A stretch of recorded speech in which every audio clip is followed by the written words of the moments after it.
Hi friends! Welcome to our channel, the Snooki Serna channel. Happy New Year po sa inyong lahat. Isang taon na naman po ang lumipas at never niyo po kami pinabayaan. Isa pong pasasalamat sa inyong patuloy na pagmamahal at suporta po sa amin. Masaya po ang naging samahan natin noong 2020 dahil naging espesyal po ang mga naging bisita natin. Naku, siguradong katulad ko, tawang-tawa po kayo dahil yung mga guests natin ayaw hong paawat sa mga kakulitan nila. Tulad po ng mga ito, panoorin mo natin. Bakit ka naman tinawag na pambansang pabling? Para may masabi lang na playboy ako. Kasi kasi problema ko before, to be honest, hindi ako naghahanap ng babae na sa isang bar ako may lalapit. Hi, William, would you want to sleep with me? What? Bilis naman. Marami niyan. Doon agad? Nung araw pa ganun, madalas ako. But I don't sleep with them all. Did it go any further than that? Almost. Pero kayo, hindi kayo umamin talaga actually. No. Ito ho, ngayon aamin na sa publiko si William Martinez. Naging sila. Magkaibigan. Huwag ka mag-deny. Ay, naku kuya. Alam niyo ho, may sing-sing kami ni Maricel Soriano. Parehong-pareho. Ano to? Sharon Gabi. Teka, hindi. Ito point dyan. Hindi. Kasi, honestly, hindi ko nahalikan si Maricel. Kung naging girlfriend, dapat naghalikan kami. Hug lang sa movie, yun lang. We never had ang relationship may halikan. Hindi, Wala. totoo naman. Siguro ha, I trust in you, kuya. So, walang relationship, di ba? Gentleman. Pero na-develop ka rin, kuya. Almost. Message mo naman sa akin, Lolo. Ilang taon na tayo magkausap. Puro mag-diet ako. Ay, matigil diet na yun. Nag-keto diet ako. Walang silbi yan. Ganun pa tumaba ulit. Tapos, di ba? Lolo, masakit ang likod ko. Kaya masakit kasi nung bata tayo, ang struck ng body mo, pang slim. Stay away from sugar. Kalam ko sweet ang sugar, sweet ka. Kasi ako nagtanong-tanong kung anong mensahe mo sa akin. Laki pagkakamali. Kasi ako, di ba? Asan si Marisa? Si Marisa, nakita niyo ba? Hi! Hello! Ito bang Aba Cafe? Snooki! Snooki! Snooki! Kamusta ka na? Uy, pasensya ka na! Alam mo ba, kaya ako nagluto pa ako. Ito, niluto ako na estopado, paella, at saka snooki. Bakit snooki? Kasi ang puti-puti mo, di ba, sa white rice. My goodness, alam mo Marisa, hiningal naman ako doon sa ginawa mo na yon. Ay, okay. Ay, teka. Tatak Marisa Sanchez. Yes, oo. Pero, marunong ako mag-appreciate. Marunong din ako mainggit, pero in a good way. Hindi ako yung naiinggit na parang, pangit naman ang damit niya. Pangit naman ang ilong niya. Pangit naman ang katawan niya. Sandali, ako yun ah. Ay, sorry. Ako yun ah. Parang pinipintasan ko yung sarili ko. Gawa ka ng sex comedy projects sa Viva Max. Totoo ba na hindi ka komportable? Hindi. Pero komportable akong may racket ako. Oo.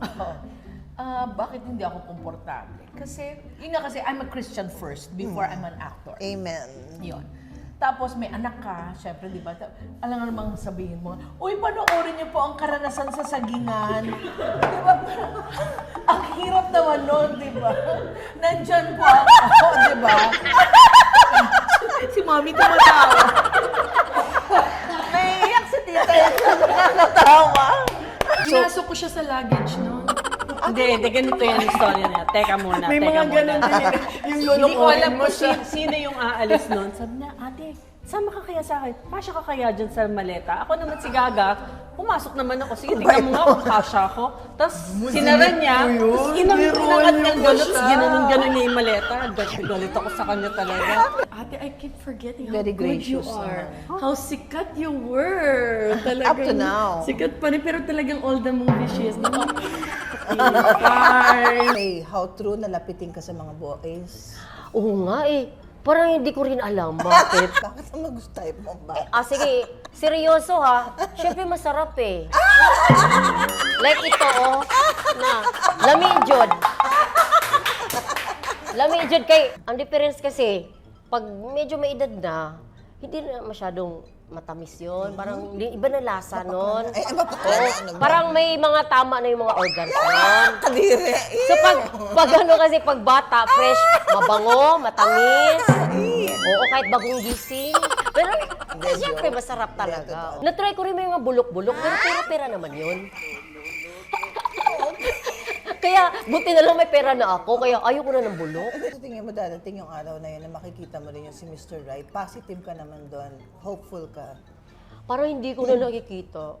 Oo. Kung mayroong darating, sana naman yung hindi nakatungkod. Baka naman pareho na kami senior citizen. Ayoko naman ng ganon. May forever ka nga, pero pareho na kami naka-maintenance. Sinamahan din tayo ng mga nagpipitagang comedy actresses ng bansa na may mga nakakatuwang kwento. How can we forget these iconic ladies of comedy? Tessie, Nanette, and Mitch. Yeah, I must credit Noel Trinidad to be my discoverer. Kasi nga, actually nag-start kami sa walang ya talaga years and years ago na taga-advertising din kami. Pero ang ini-entertain namin mga advertising people, Tessie sabi niya, I want to hit big time. Ano nga? Sabi niya, gusto kong mag-television. Oh, ganun ba? Nakikinig lang ako. And I want you to be a mainstay of Champuy. Pagbukas ko ng TV, nakita ko si Amado Pineda. Napanganga akong gano'n. Ang klase itong mamang ko. Yun pala, I don't know medyo lasing pala yun. Pag, bago kasi nga, may jitter siya, iinom siyang konti. So, eto yung sam. And here's the latest weather report from Pag-asa. Pag-asa. Ngayon, yung mga lalaki, I saw you in Oroplan, Tamata. They cannot forget it. nagpa-fantasize pa sila. Well, guys, you can only just fantasize. Hanggang tingin na lang kayo. Teka says, they finally, the government is producing this script that, and he said, so many actresses turned it down. So many sexy actresses. Take note, the word is sexy.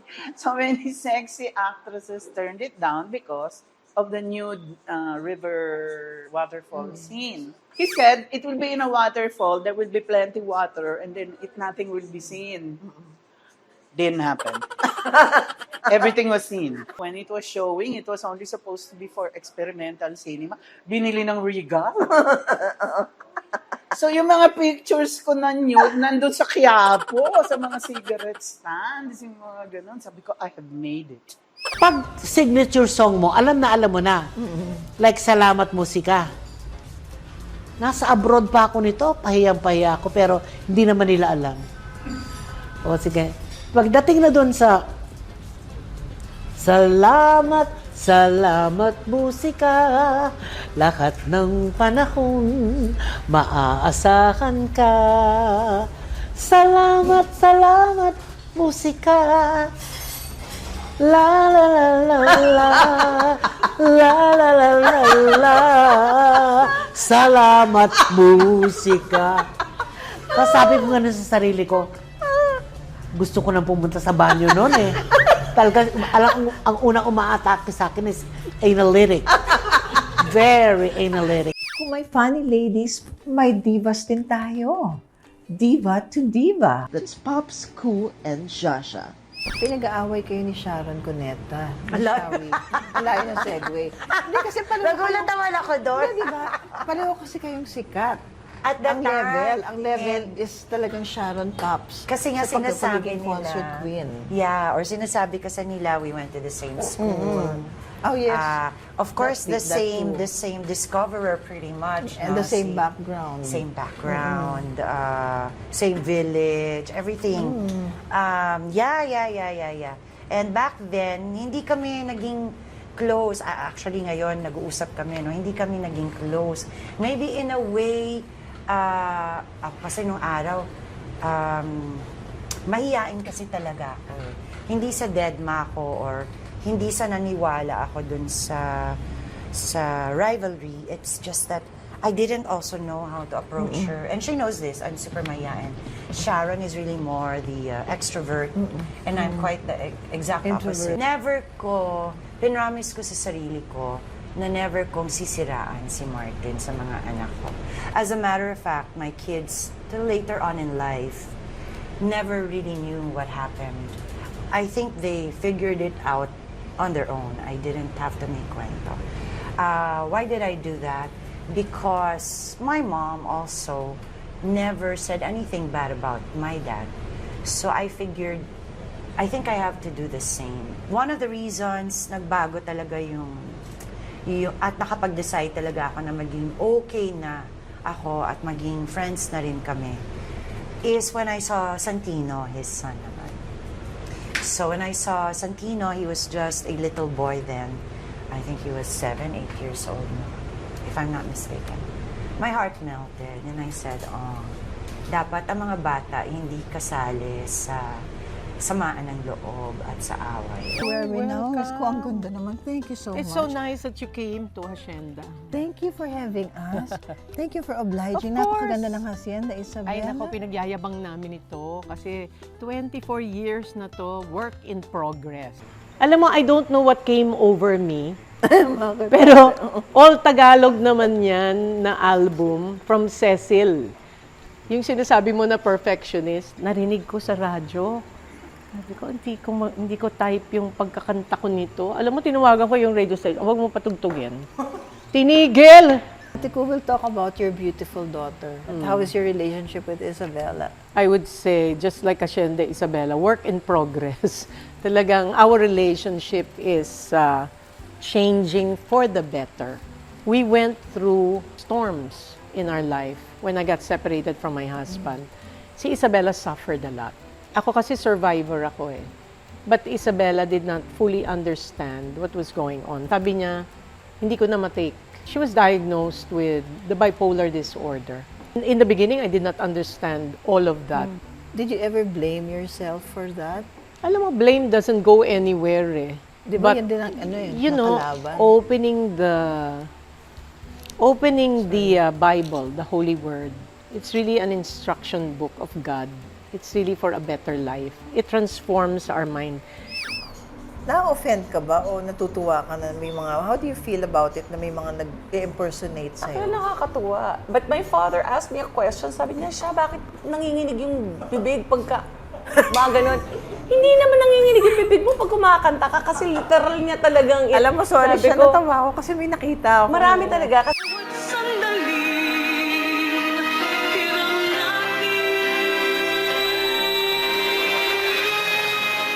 Kasi sabi ko, Papa, napaka-prominent ng lips ko, hindi pa uso yung thick lips, di ba? Sobra, lalo na bata ako, kapal na talaga, pantay na pantay yung sa lower. So sabi ko, kasi para ma-emphasize yung lips, kasi hindi naman ako magalaw, wala naman akong ibang ginagawa sa stage, di ba? So, ang Mata eh. pag ini-impersonate ako, yun na lang, kahit na. Lumalampas, ikaw pa. You married quite young. Looking back, what has it made you become? A better mother, hopefully, to my other children. Kasi syempre, ang daming learnings nun pag 16 ka, sa first child mo. And then, of course, naghiwalay kami nun. So, that has brought, before, so much trauma in our lives, no? But, I'm so glad na I made a promise to Karil kasi before she got married. Yun lang ang hiningi niya. Na parang, Mama, sana maayos na tayong lahat. Oh. And so when I walked down the aisle with my ex-husband, sabi ko sa kanya, forgive and forget. And he said, yeah, ganyan. He was just nonchalant about it. Pero sabi ko, and I really meant it. We made it a point to pay tribute for those who paved the way for us in the industry. Our seasoned and much beloved senior stars. Panoorin po natin sila. Alala ko ng bata ako. Alam niyo po, 1970s yun, friends ha. Binibigyan po ako ni Tito Dante ng 50 pesos. Di ba ang laki-laki nun, Tito Dante? Kaya po, isa po sa mga paborito kong kasama sa trabaho sa Tito Dante. Tsaka during that time, at your age, 4 years old, sabihin, hindi mo i-expect na ganun ka kabibo. Thank you po. Ganun ka ka-aware sa nangyayari. Okay, Jumingle ka sa akin. O, di ba? Karga-karga kita. Bastos na bata to. Karga-karga kita, jumingle ka. Tapos, di ba Tito sabi niyo, tumingin pa ako? Well, tumingin ka sa akin para bang, Bella, di basang-basa ka ngayon. Iba rin, parang may something yung bata. you are the apple of our eyes. Noong mga panahon na yun. Lahat kami nandun. Sa'yo lahat naka-focus eh. 2016, you inspired so many people and you inspired me also, Tita. Oh, really? You graduated in college Yes. at 68, Business Administration. Yes. Siyempre gusto ko makatapos. Meron ako matapos na degree. Noon, hindi ko magagawa yun. Wala akong pampaaral. So, kailangan ko trabaho. Naging artista ako. Hindi ko maisisingit ang pag-aaral. Almost 3 years. Oo, umiiyak ako talaga nung graduate ako. Oo, makasabay ko mga bagets. Anong sasabihin mo, Tita, sa young Pilar? You were such a beautiful, nice girl, and all of a sudden you were surrounded by wolves. And somehow you got overcome by them. So the young Pilar should stay the way she is and not be overcome. I think that I've just been really blessed. That things did come my way, even when at times I didn't value it as I should have. Kasi I knew I had really a good thing in my hand. But syempre, dumarating din yung mga na-burnout ka, na parang everything is, you're swamped with work and you just want to get out and breathe. The 90s was a not so good decade for me. And it took almost a decade just for me to pick myself up. I let my career go. I let relationships go, even my relationship with my family. It's just parang I just want to do nothing. Gusto ko artista, gusto ko lang umarte. Pagka di ako aka-arte, walang camera, walang ilaw, gusto ko parang hindi na nila ako mahal. Kaya gusto ko na nailawan ako, nakaka-arte ako, buhay na buhay ako. Kaya huwag niyo ako iiwan ko. Ito yung family picture namin with my 6 kids. My kids All grown-ups na. Whenever they ask me, ilan ang anak mo? Ang sagot ko, 2, 1, 3. 2 sa una, 1 kay Sherry, and 3 kay Gina. Up to now, they're seeing each other in this stage. Napaka-fulfilling to be able to raise children like that, mga achievers din. And dito, above all else, if I may say so, ang ganda kasi naging very close sila. Kasi when she was alive, Sherry and Gina were best of friends. How did you get to know Charito Solis? May I ask, paano bang kayo Yun nga, hindi ko rin maintindihan paano kami naging magkaibigan eh. Katuwa. Sinusundo niya ako sa bahay, sa Tondo. How old were you Tondo then, pa kami Tita? Tondo. How old were you again? 16, 17 yung paano na ako. So, Tita, para kayo nag-ano sa kanya, parang personal assistant? Oo. Alam mo si Charito, Driver pag ng sumakay ka na personal sa kotse, lalakad na kami, shooting na. Huwag mo nang kausapin. Bakit po? Nagkakarga na siya kung ano yung role niya, kung ano yung nag-internalize na siya. Siya na yun. Kung Siya ano na. yung character na ipoportray niya, siya na yun. Hindi ko sinabi sa kanya na gusto kong mag-artista. Hindi niya alam. Gulat na nga lang siya, uy, bakit kasama ka? Sa Malbarosa. Isa ako dun sa mga talents. Huwag na, dito na lang. Rosa, ako'y naparito upang sa'yo ihingi ng kalinga itong anak ni Milanio. Kami man ay lubos ng pinabayaan ni Milanio. Higata sa'yo, wala akong ipainom sa aking anak. Wala naman ako ibang malapitang kundi ikaw. Ako? Basta iiwan ko sa itong aking anak. Eh, anong gagawin ko dyan? Baka kayo nang bahalang magpalaki sa kanya. Kailangan pag-aralin niyo siya. Tapos na sa amin ni Milanio ang lahat. Wala na akong siyang magkabulwa sa kapatid niya. I don't think it will ever be a problem. May utak ka, di ba? Tinanggap ang trabaho ito, babayaran ka sa trabaho mo. Why don't you do a good job? You deliver well. Give what they want. Siyempre, direct, you've never seen me na may bold na labas, di ba? Na nagubad, wag mo na akong bigyan ng ganyan kasi masisira ka pagdating doon. Know your job. Hindi lang direktor mo mahirapan, lahat ng tao sa set maghihirapan pati sa trabaho na bubuhat ng mga cabinet. Kawawa sila, hindi alam ng iba niya. Kaming mga character actor and even the goons, they call it, mga goons sa movies.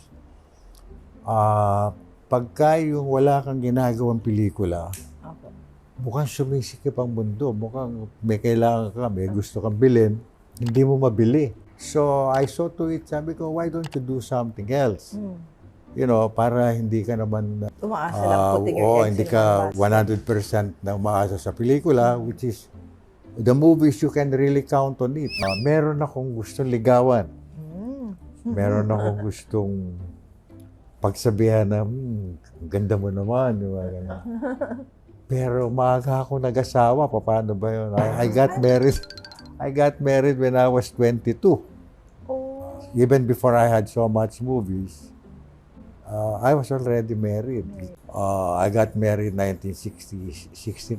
That's about 54, 55 years ago. So, meron akong gusto, pero hindi ko na tinuloy. May asawa na ako. I mean, gulo lang yun. Meron lang problema lang aabutin. Would you say that showbiz has treated you well naman, tita?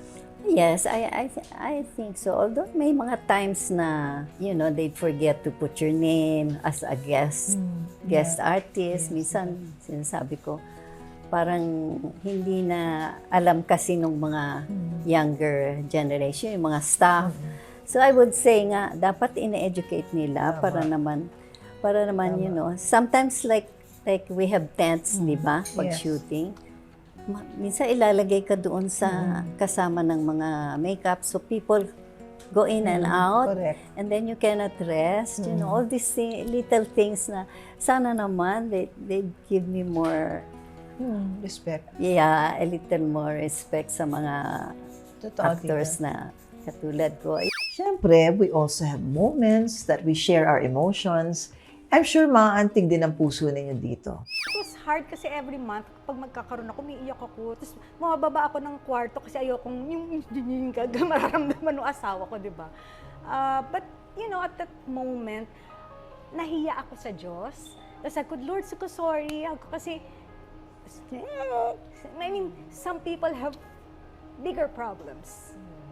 Masakit na, hindi ako buntis ulit, ganyan. But, other people have worse problems. Kaya nag-guilty ako. And then, yun na nga, nabuntis na ako. Tapos, 3 weeks lang tinagang ng baby, but okay na rin, I'm grateful. Magsi-17 na siya soon. Naniniwala po ako yung nasa taas. Huwag ho tayong bibitaw. Kasi never po akong bumitaw. Naramdaman ko na po, mabaiyak tuloy ako. Naramdaman ko yung pinaka-lowest ko. Na-down ako, pero nag-survive ako. Kasi kailangan po hindi kayo maging istorbo sa ibang tao. Ako lang. Kasi walang ibang makakatulong kundi ang sarili lang. Kaya dasal, kailangan tulungan mo yung sarili mo. At the same time, nagdadasal ka. Dami nangyari sa life ko na kailangan ko na magtago because I'm not proud of my failures. So I have to hide. Pero because of that, kung ano man naging nangyari sa life ko, maganda rin nangyari rin. I learned so many things. Yeah. Sabi nga ni Jane sa akin, yung nagkita kami nitong 2018, na finally nakita ka namin. So medyo may iyakan din kami. So sabi niya yung nag-group chat kami. Ang laging sinasabi ni Jane, itong gusto ko, itong namimiss ko noon, hinanap ka namin, Stella, finally nakita ka namin, buo na tayo ulit. Actually, that's the worst reunion. Yeah, that's true. Pero whatever, kung nasan si Jane ngayon, I know she's happy. Nag-nursing ako, pero hindi ko natapos. So, pumunta ako ng Philippine Christian University. So, sa nursing ko sa UST, dapat ma-maintain ko yung scholarship ko. Sa kahilig-hilig pumunta sa mga studio, 4 na sikat. Hindi mo na-maintain ang aking scholarship. Kaya lumipat na ako sa PCU. Nagtrabaho ako sa president of PCU as katulong, as tagalines. Talaga, ate? Oo, ngayon lang nila nalaman yan. Ngayon lang malaman. Oy, talaga, ate. Tagalines ng CR, bla, para may tuition. Hindi ko siya napatawad. nung ayun na naman ako, nung buhay pa siya. Natatakot kasi ako sa kanya noon, bata pa ako. Pero sa kakadasal ko, alam ko naman na ako naman guided ng Panginoon. Pero hindi ako nagkaroon ng chance na sabihin sa kanya na okay na, okay lang ako. Nagkahiwalay yung parents ko when I was 10, almost 10. Nag-split sila for 5 years. Medyo heavy ko yung tinanggap. Sa'yo, how did you feel about the separation? I think I was 6 the first time. Naghiwalay. 6, you don't really know stuff. That's true. And then nagbalikan yata sila when I was a teenager. And then hiwalay ulit. Pero Tess, is it true that you were instrumental sa pagbalik ni Tito Juancho? Yeah, because he got sick that time. He had a diabetic stroke. I told Mama, can we take care of Daddy? She said, of course. Tess, message mo to your mom. Mama, alam mo naman, you know that I try my best to take care of you. And tabi na tayong kwarto. Thank you for everything. Basta, Mama, I love you so much. Sorry. Dito sa channel natin, laging engaging ang kwentuhan. Remember these conversations? Si Sharon, syempre nagkaroon kami ng konting issue because of Gabby. Nung natapos na rin kami ni Gabby, parang tapos na rin yun. I remember, si Sharon actually apologized on TV na nahiya ako kasi parang feeling ko, sobrang liit na bagay para mag-apologize siya. But she did apologize, na-appreciate ko yun. When I was pregnant with Luigi, siguro dahil alam nga niya nung time na pregnant ako doon sa first ko, para, syempre, big deal yun, di ba? Laman ako ng lahat ng kwentuhan ng mga marites ng time niya, pati ng church. Laman ako nun. She was very supportive. She sent me flowers and sent me a letter. Paano naman kung yung ka-eksena mo, pepetiks-petiks lang? Hindi kasi ako yung tipo na parang sisitahin ko kaagad. Parang hindi eh. Ang lagi ko iniisip, pero aaminin ko gusto ko maging totoo sa'yo, folks.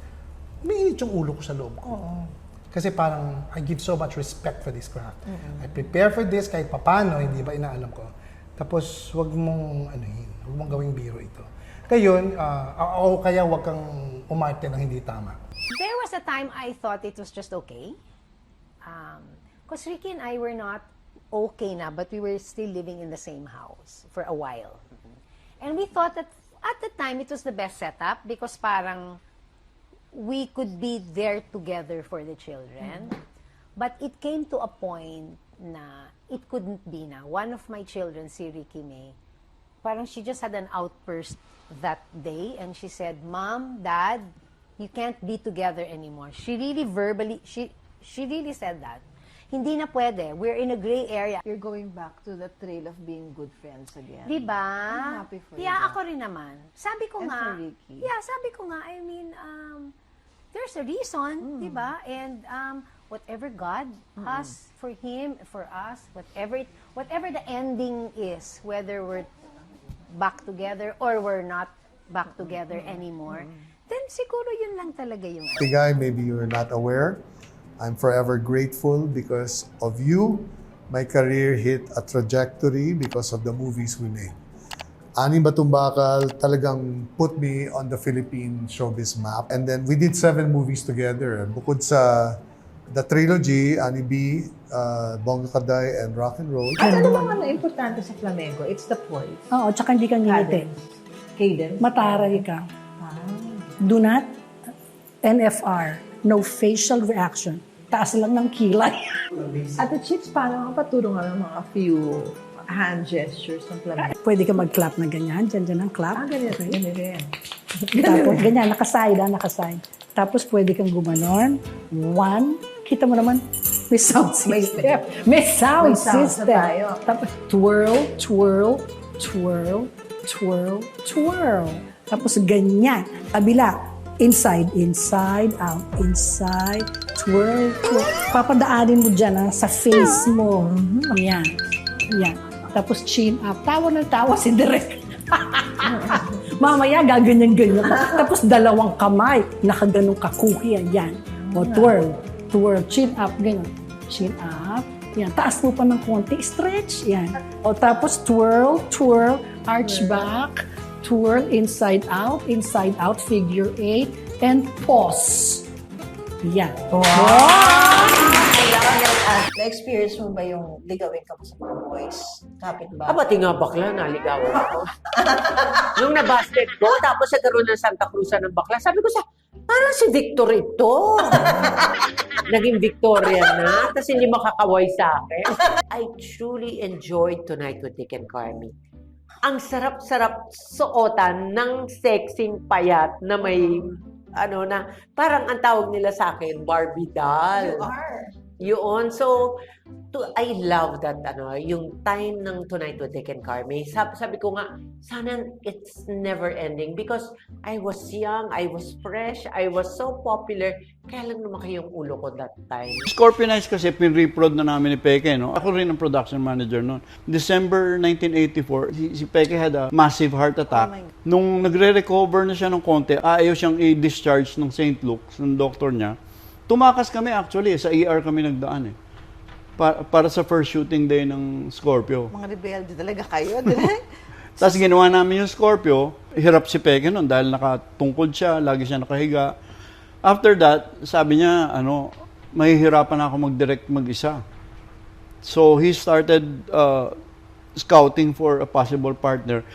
I was not his first choice. Ang una niyang in-offer si Don Escudero, and then Uro, and then Abo de la Cruz. So, fourth choice pala ako. That's bad. Ano kasi kami ni Peke, yun yung isang natutunan ko kay Peke. Happy set. Pag masaya yung set, ang ganda ng pelikula. No matter how bitchy or how badly behaved my actor is, huwag mong aawayin ang artista mo. Kasi there's no way out of it. Kailangan mo pa rin i-direct mamaya, kailangan mo pa rin kausapin. Pag magkaaway na kayo, anong gagawin mo? Just hate her. Bakit puro her? Anyway. Tandaan natin na nung mga panahon na yon, noong late 70s, 80s, all the way up to the 90s, early 90s, ang mga pelikula ay hindi korporasyon, hindi multimedia company, they're owned by families. Pag sinabi mong Regal, Monteverde. Pag sinabi mong Viva, the Del Rosarios. Pag sinabi mong Octo, si Orly Ilaca dyan. Seiko Films, mga Tan. Seiko, the Tan. Di ba? So, alam mo ganyan. Ngayon kasi iba na. Korporasyon na eh. Pag korporasyon na, iba na ang trato sa'yo. Iba na yung trato sa'yo. Kaya, di ba si Mother? Tayo nang galing, di ba? Personal ang treatment, Personal ang treatment. Dito, sa ngayon, wala na yun eh. Maski yung trato sa artista, ewan ko, anong obserbasyon ko, yung kapanahunan ninyo, nila Maria, nila Dina, okay? May personal na relasyon ka sa producer. Ito yan, direct. Pero ngayon, ang relasyon mo sa korporasyon is very professional na talaga. Sa bawat Alden Richard, sa bawat Daniel Padilla, sa bawat Catherine Bernardo, may 5,000 na nag-aspire. Tingnan nyo ngayon, Snooki, pag kayo ni Maria nakikita, Snooki at Maricel pa rin. Yung iba, saan na yun? Hindi ba? Saan na yun? Nakalimutan na. Kasi, hindi sapat yung panahon na ibinibigay sa artista para mag-mature, gumaling sa ginagawa, and to become artists. A lot have just decided to remain a celebrity. Words to ponder from Galatians chapter 1 verse 10. Am I now trying to win the approval of human beings or of God? Or am I trying to please people? If I were still trying to please people, I would not be a servant of Christ. Amen. Ang saya po ng ating 2024 dahil nakasama ko po kayo at ang ating mga espesyal na bisita at sisiguraduhin ko pong mas magiging masaya pa po itong ating bagong taon dahil magkakasama pa rin tayo. Siyempre maraming salamat po sa lahat ng mga sponsors all these years. Jill Stewart Eyewear, thank you to Miss Ace Nepomuceno Chang, Hair Shop Salon, sa Podium, Omnident Dental Center. Thank you, Lucy, to my FG Clinic family. Thank you, Dr. Mitzi, and Mia Maison Home Fragrances. Thank you to Mark, Ina, and Shirley. Friends, patuloy po ang suporta ninyo para sa channel natin tong bagong taon ha. Maraming salamat po sa mga nag-subscribe. Of course, sa mga nag-like, nag-share, at sa mga nag-press ng notification bell at mga hindi nag-skip ng ads. Alam niyo na. maraming salamat po sa inyong lahat. And guys, I wish that this year we will all be equally happy, we will be safe and blessed. Maraming salamat po sa pagsama ninyo sa amin sa buong taon na ito at sisikapin po namin na maging mas masaya pa po tayo ngayong taon na ito. Because as we always tell you, our friends, whatever happens, rain or shine, friends po tayo. Happy New Year! Direct Ma'am Salvani!